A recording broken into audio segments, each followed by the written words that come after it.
안녕하세요, 여러분. 오늘 제가 소개해드릴 이야기는 한 일본 유학생의 충격적인 경험담입니다.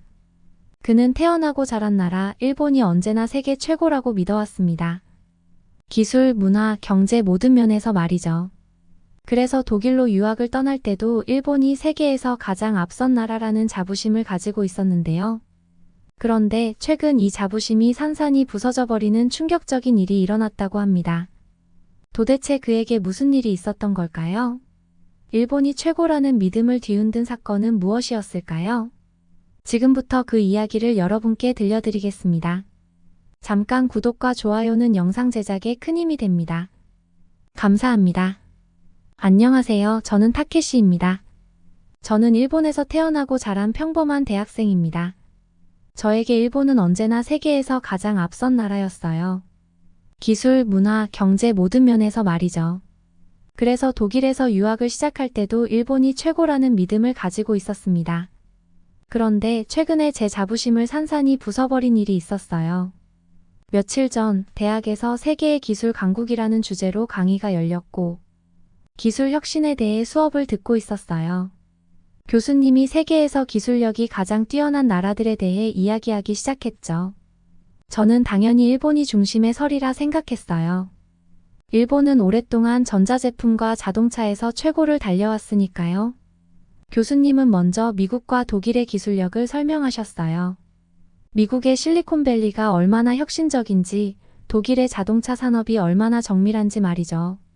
저는 그 이야기를 들으며 일본 이야기가 나오기를 기다렸습니다. 그리고 드디어 교수님이 일본을 언급하셨습니다. 교수님은 일본은 20세기 후반 전자제품과 자동차 산업에서 세계를 선도했습니다. 라고 말씀하셨죠. 저는 그 말을 듣고 속으로 역시 일본이야. 라고 생각했습니다.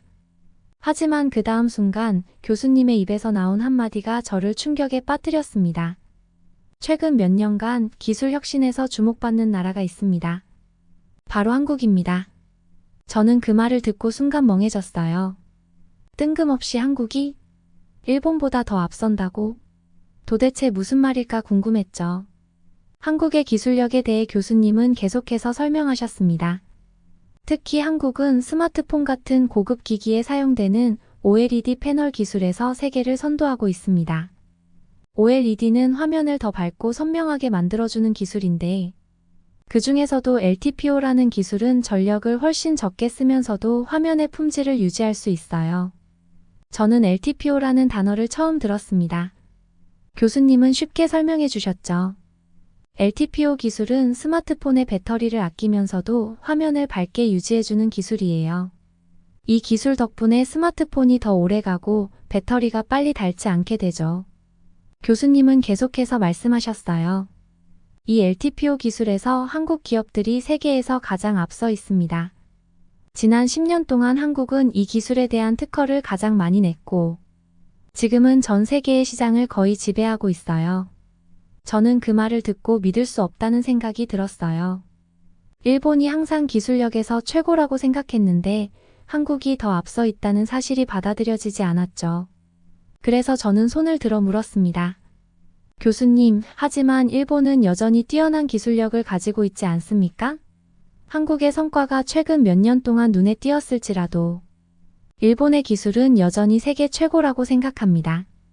교수님은 제 말을 듣고 미소를 지으며 답하셨어요. 타케시군, 일본의 기술이 훌륭하다는 것에는 이견이 없습니다. 하지만 최근 데이터와 시장 동향을 보면 한국이 특히 이 OLED 기술에서 일본을 넘어섰습니다. 예를 들어 삼성과 LG는 이 분야에서 전 세계 특허의 거의 절반을 차지하고 있고 애플 같은 글로벌 기업도 이들의 기술에 의존하고 있습니다. 그 말을 듣고 저는 혼란스러웠어요. 일본이 항상 최고일 거라고 믿어왔는데 그 믿음이 깨지는 순간이었죠. 저는 여전히 마음속에서 끓어오르는 감정을 억누르며 일본의 기술력이 세계 최고라는 믿음을 지키고 싶었습니다. 그래서 교수님께 다시 질문을 드렸습니다. 교수님, 그래도 일본은 여전히 첨단 기술 분야에서 강력한 입지를 가지고 있지 않나요? 특히 반도체와 원자력 기술에서 일본은 여전히 세계를 선도하고 있다고 생각합니다. 그리고 일본은 전통적으로 연구 논문에서 높은 평가를 받아왔잖아요.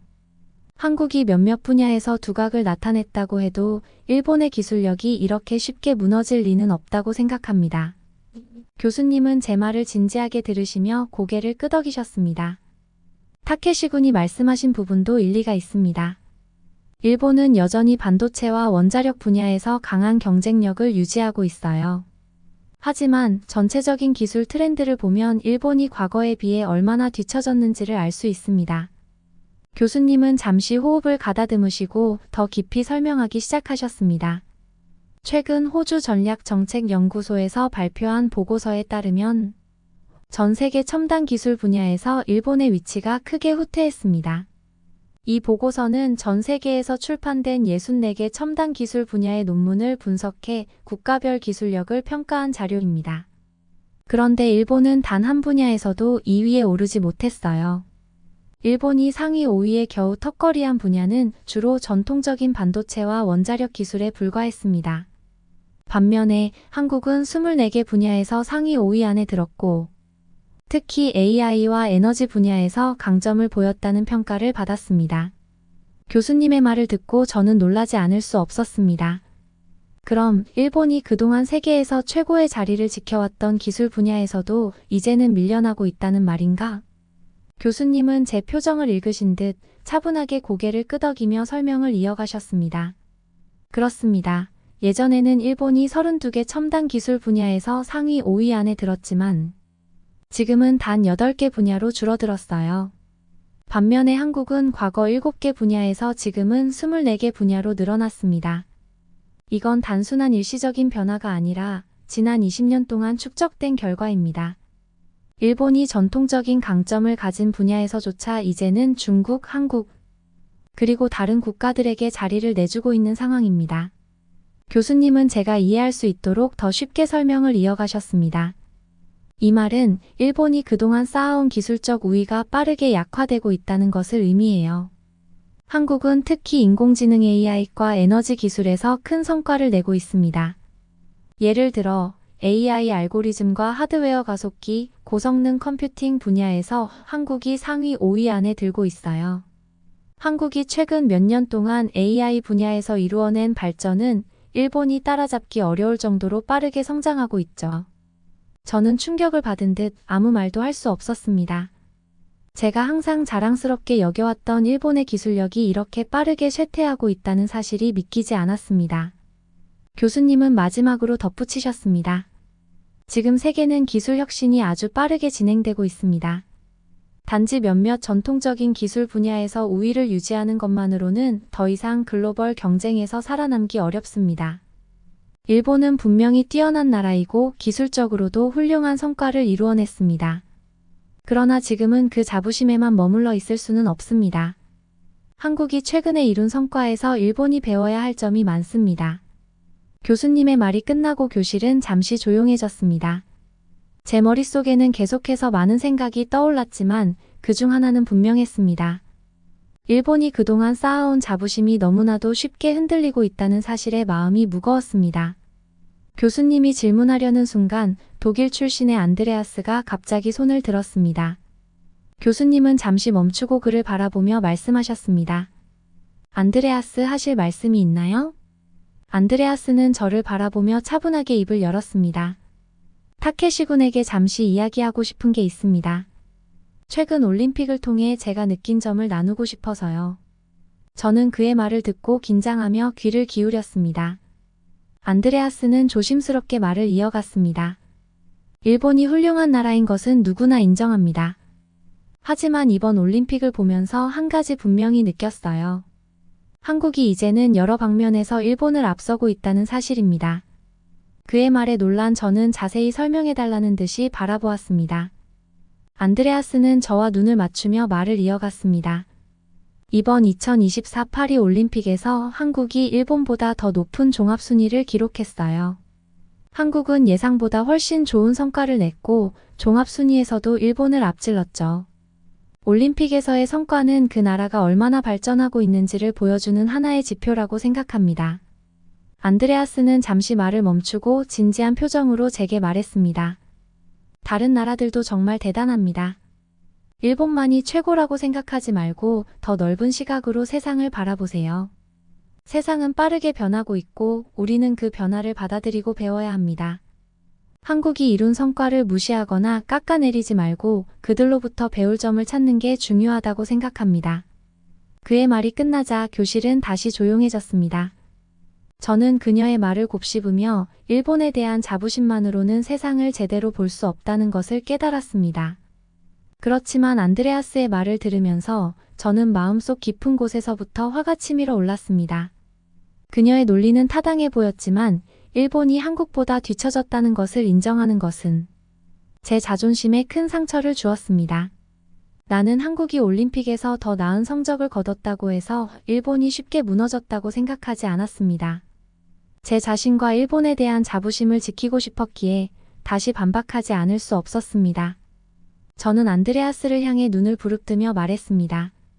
안드레아스, 물론 한국이 이번 올림픽에서 좋은 성적을 거둔 건 인정합니다.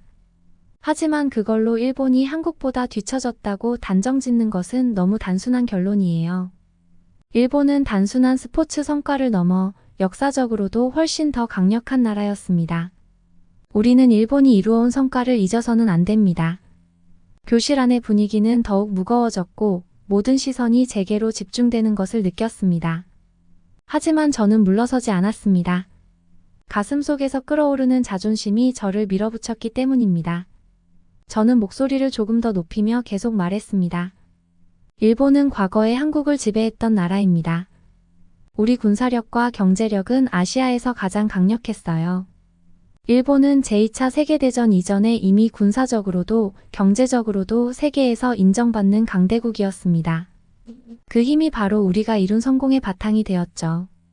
한국은 그때까지도 일본에 비해 뒤처진 나라였다는 사실을 절대 잊으면 안 됩니다. 제 말이 끝나자 교실은 완전히 조용해졌습니다. 하지만 이내 내 뺨이 뜨거워지는 것을 느꼈습니다. 마음속 깊은 곳에서 부끄러움과 창피함이 서서히 밀려왔습니다. 왜 이렇게 흥분했지? 내가 너무 과민 반응을 한 걸까? 라는 생각이 들었습니다. 그러나 이미 말을 내뱉었고 모든 시선이 내게 집중된 상황에서 후회는 소용이 없었습니다. 안드레아스는 잠시 생각에 잠긴 듯 보였지만 곧 차분하게 다시 말을 이어갔습니다. 그의 눈에는 동정심과 이해심이 엿보였지만 저는 그의 그 차분한 태도가 오히려 더 화가 났습니다. 그는 마치 나를 달래려는 것처럼 보였습니다. 타케시군, 안드레아스는 조용히 말을 꺼냈습니다.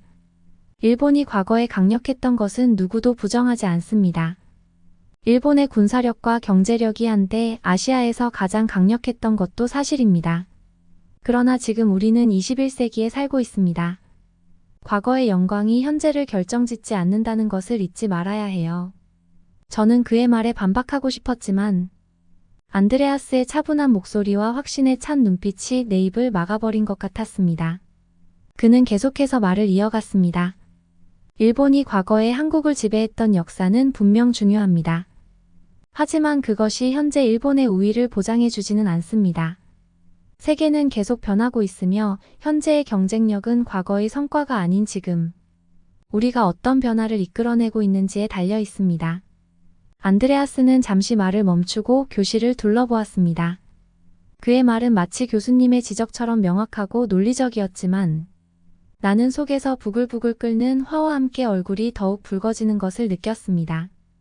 안드레아스가 일본의 과거 성과를 폄하하고 있는 것은 아니지만 그녀의 말이 나에게는 일본의 과거를 무시하는 것처럼 들렸습니다. 그는 다시 나를 바라보며 말을 이어갔습니다. 또한 일본의 군사력과 경제력이 과거에는 강력했을지 몰라도 지금은 한국을 포함한 여러 나라들이 놀라운 발전을 이루어냈습니다. 한국은 이제 단순히 과거의 한국이 아니에요. 그들은 기술력, 경제력, 심지어 문화적인 영향력까지도 세계에서 중요한 위치를 차지하고 있습니다. 과거의 영광만으로는 지금의 경쟁에서 살아남기 어렵다는 것을 인정해야 합니다. 안드레아스의 말은 나에게 큰 충격을 주었습니다. 그의 논리는 냉정하고 이성적이었으며 나는 더 이상 반박할 말을 찾을 수 없었습니다. 나는 일본이 과거에 이룬 모든 것을 지키고 싶었지만 안드레아스의 말에 그 자부심이 조금씩 무너지는 것 같았습니다. 어쩌면 내가 틀렸을 수도 있겠구나 라는 생각이 머릿속에 스치기 시작했습니다. 안드레아스는 마지막으로 덧붙였습니다. 타케시군, 과거를 기억하는 것은 중요합니다. 그러나 그 과거에만 머물러 있지 말고 현재의 변화와 도전을 받아들이는 것이 더 중요합니다. 일본도 그 변화에 적응하고 새로운 방향으로 나아가야 할 때입니다. 한국뿐만 아니라 다른 많은 나라들이 이제 세계에서 중요한 역할을 하고 있다는 사실을 인정해야 합니다. 안드레아스의 말이 끝나자 저는 교실 안의 침묵 속에서 혼란스러워졌습니다. 내내 일본의 자랑스러운 역사를 들며 자신감을 지키려고 했지만 안드레아스의 논리 앞에서 내 주장은 힘을 잃고 말았습니다. 내내 자랑스럽게 여겼던 일본의 과거가 지금의 현실과는 크게 다를 수 있다는 사실을 인정하는 것이 너무도 고통스러웠습니다. 제 가슴 속에는 부끄러움과 화가 뒤섞여 있었고 그 감정이 더욱 깊어지는 것을 느꼈습니다. 이 순간 나는 과거에만 머물러 있던 내 자신을 돌아보게 되었습니다. 과거의 영광에만 매달리며 지금의 변화를 받아들이지 못하는 것이 어쩌면 진정한 문제였을지도 모른다는 생각이 들었습니다. 그러나 그 사실을 인정하는 것은 여전히 쉽지 않았습니다. 안드레아스의 말이 끝난 후 교실은 무거운 침묵에 잠겼습니다. 저는 여전히 머릿속이 혼란스러웠고 마음속에서 여러 감정이 뒤엉켰습니다. 화가 나고 부끄럽고 또 무엇보다도 창피했습니다. 일본이 과거에 이룬 성과들을 지키고 싶었지만 안드레아스의 논리가 너무나 명확하고 설득력 있었기 때문에 반박할 말이 떠오르지 않았습니다. 내가 틀렸을까? 라는 생각이 계속해서 머릿속을 맴돌았습니다. 일본이 자랑스러워했던 과거의 업적들이 지금의 현실과는 다를 수 있다는 사실을 인정하는 것이 이렇게나 힘들 줄은 몰랐습니다. 그래도 일본이 아직은 하고 변명이라도 하고 싶었지만 이미 말문이 막힌 상태였습니다. 교수님은 교실의 분위기를 읽으셨는지 차분한 목소리로 입을 열었습니다. 타케시군, 그리고 여러분, 우리는 모두 각자의 자부심을 가지고 있습니다. 하지만 그 자부심이 현실을 왜곡하지 않도록 주의해야 합니다. 일본은 과거의 강력한 군사력과 경제력을 바탕으로 아시아에서 중요한 역할을 했습니다. 그러나 안드레아스가 지적했듯이 현재의 세계는 과거와는 다릅니다. 세상은 끊임없이 변하고 있고 이제는 과거의 영광만으로는 더 이상 우위를 유지할 수 없는 시대가 되었습니다. 교수님의 말씀은 마치 안드레아스의 논리를 뒷받침하는 것처럼 느껴졌습니다. 저는 가슴이 답답해졌고 얼굴이 다시 달아오르는 것을 느꼈습니다. 교수님은 계속해서 말씀하셨습니다. 일본이 과거에 한국을 지배했던 것은 역사적으로 중요한 사실입니다. 그러나 우리가 기억해야 할 것은 그 역사가 일본의 현재를 결정짓는 것이 아니라는 점입니다. 일본이 강력했던 시절은 있었지만 지금은 다른 나라들도 그만큼 성장했고 그들만의 강점을 발휘하고 있습니다. 한국을 포함한 여러 나라들은 이제 세계에서 중요한 역할을 하고 있으며 일본도 이러한 변화를 받아들이고 함께 성장해야 합니다. 교수님의 말은 일리가 있었고 그것이 더 큰 혼란을 불러일으켰습니다. 제 안에 있던 자부심이 흔들리면서 동시에 내가 계속해서 과거에 머물러 있었던 것은 아닌지 자문하게 되었습니다. 일본이 과거에 이룬 영광은 분명 대단했지만 지금의 세계에서 일본이 과연 그 자리를 유지하고 있는지 의문이 들기 시작했습니다. 저는 마음속에서 조용히 울리는 의문을 무시하려 했지만 그것은 점점 더 커져만 갔습니다. 일본이 아직도 세계 최고라는 믿음이 잘못된 것일까? 아니면 내가 너무 과거에 집착하고 있었던 걸까? 그때 안드레아스가 다시 한번 저를 향해 부드럽게 말했습니다. 저는 일본이 여전히 대단한 나라라고 생각합니다. 그러나 일본도 이제는 다른 나라들과 함께 앞으로 나아가야 할 때입니다. 과거에 머물러 있는 것보다는 지금의 변화를 받아들이고 그것에 적응하는 것이 중요하다고 생각해요. 다른 나라들이 이루어낸 성과를 인정하고 그들로부터 배우는 것도 필요한 일입니다. 안드레아스의 말을 들으면서 저는 점점 더 깊은 혼란에 빠졌습니다. 내내 일본이 세계에서 최고라고 믿어왔던 것이 흔들리는 것을 느꼈습니다. 인정하기는 싫었지만 그의 말이 맞다는 것을 부정할 수 없었습니다. 과거의 영광에만 집착하는 것이 아니라 지금의 현실을 받아들이고 앞으로 나아가는 것이 필요하다는 것을 점점 더 명확하게 깨닫게 되었습니다. 그러나 이 모든 것을 받아들이기에는 너무나 힘들었습니다. 자존심이 상했고 내가 지금껏 믿어왔던 모든 것이 한순간에 무너지는 것 같았습니다. 그 순간 제 자신이 과거의 일본에 너무 깊이 묵혀 있었고 그것이 지금의 세계를 제대로 보지 못하게 만든 것은 아닐까 하는 생각이 들었습니다. 나는 지금 무엇을 위해 싸우고 있는 걸까? 라는 질문이 머릿속에 맴돌았습니다. 교수님은 저를 바라보시며 마지막으로 말씀하셨습니다. 타케시 군, 그리고 여러분, 우리는 모두 과거의 성과에 자부심을 가질 수 있습니다. 그러나 지금은 새로운 시대입니다. 각 나라가 어떻게 변화하고 발전해 나가고 있는지를 직시하고 그 변화를 받아들이는 것이 중요합니다. 일본도 그리고 다른 모든 나라들도 함께 나아가야 합니다. 교수님의 말이 끝나자 저는 더 이상 반박할 말이 없었습니다. 내내 자부심으로 가득 찼던 마음이 무너져 내리는 것을 느꼈습니다. 일본이 여전히 대단한 나라라는 것은 분명하지만 이제는 과거의 영광만으로는 현재를 설명할 수 없다는 것을 깨달았습니다. 더 넓은 시각으로 세상을 바라보고 변화에 적응하는 것이 진정한 강함이라는 생각이 들었습니다. 그러나 그 깨달음은 제게 큰 고통이었습니다. 내가 믿어왔던 것들이 무너지는 것 같은 기분이 들었고 그로 인해 마음이 더욱 무거워졌습니다. 하지만 동시에 나는 이 순간이 내게 중요한 전환점이 될 것이라는 것도 느꼈습니다. 일본이 세계 최고라고 믿어왔던 그 자부심을 지키고 싶었지만 이제는 더 넓은 시각으로 세상을 바라볼 때가 온 것 같았습니다. 오늘 사연 어떠셨나요? 이 이야기를 통해 우리가 살고 있는 세계는 끊임없이 변화하고 있으며 그 변화를 받아들이고 새로운 길을 모색하는 것이 얼마나 중요한지를 함께 생각해 볼 수 있었으면 좋겠습니다. 만약 이 이야기가 여러분에게 조금이라도 도움이 되었다면 구독과 좋아요 부탁드립니다. 그리고 알림 설정도 잊지 마세요. 여러분의 응원은 저에게 큰 힘이 됩니다. 다음에도 더 흥미롭고 생각할 거리를 제공하는 이야기로 돌아오겠습니다. 감동 팔레트였습니다. 감사합니다.